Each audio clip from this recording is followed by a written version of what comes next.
ইনশাআল্লাহ তামাম দুনিয়া ঘুরে আমার রিপোর্টটাকে মিথ্যা প্রমাণ করতে পারবেন না। স্বাভাবিকভাবে একজন ছেলে মেয়ে হাফেজে কোরআন হইতে 4 থেকে 5 বছর লাগে, এর চাইতে বেশিও লাগে কিছু কিছু মানুষের। তবে এর চাইতে অল্প টাইমের ভিতরেও হাফেজে কোরআন হয় না, হয় না।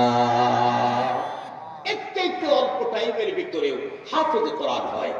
কিছুদিন আগেই এক মাদ্রাসায় ছোট্ট এক পিচ্চির মাথার ভিতরে পাগড়ি পরাইলাম, বলল হুজুর 9 মাসে 30 পারা কোরআনের হাফেজ হয়ে গেছে। কয় মাস? 9 মাস। বাংলাদেশের উত্তর প্রান্তিক এরিয়া, উত্তরবঙ্গ, কুড়িগ্রাম, ধলেশ্বর সেতুর ওপারে নাগেশ্বরী পৌরসভা মাদ্রাসা, বেশ কয়েক বছর আগে এক ছাত্রের মাথার পাগড়ি পরাইতে গেছি। ওনারা বললেন হুজুর মাত্র 75 দিনে এই ছেলেটা 30 পারা কোরআনের হাফেজ হয়ে গেছে। মাত্র 75 দিন। আপনারা শুনলে অবাক হবেন, আমার উস্তাদ মাত্র রমজান মাসে 27 দিনে 30 পারা কোরআন হেফজ করেছে।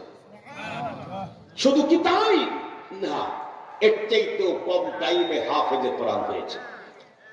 আমাদের মাযহাবের ইমাম আযম আবু হানিফা রাহমাতুল্লাহি আলাইহি, তার কাছে ছোট্ট একজন তালিবুল ইলম, যিনি পরবর্তী সময়ের মুজতাহিদ ইমাম ছিলেন, গালিবান ইমাম মুহাম্মদ অথবা ইমাম বন্ধুরা আমার মালিক রাহমাতুল্লাহি আলাইহি হবেন। দুইজনের একজন ইমামে আহমদ অথবা মুহাম্মদ, দুইজনের একজন হবেন। ইমামে আজম আবু হানিফা রাহমাতুল্লাহি আলাইহির কাছে এসে বললেন, হুজুর আমি আপনার ছাত্র হতে চাই, প্লিজ আমাকে একটু আপনার ছাত্র হওয়ার সুযোগ দিন। ইমামে আজম ডেকে বললেন, বাবা আমার ছাত্র হইতে তো তেমন কিছু লাগে না, শুধু একটা কোয়ালিটি থাকতেই হয়। বলে কি? সেটা হাফেজে কোরআন। তুমি বলো তুমি কি হাফেজে কোরআন নাকি?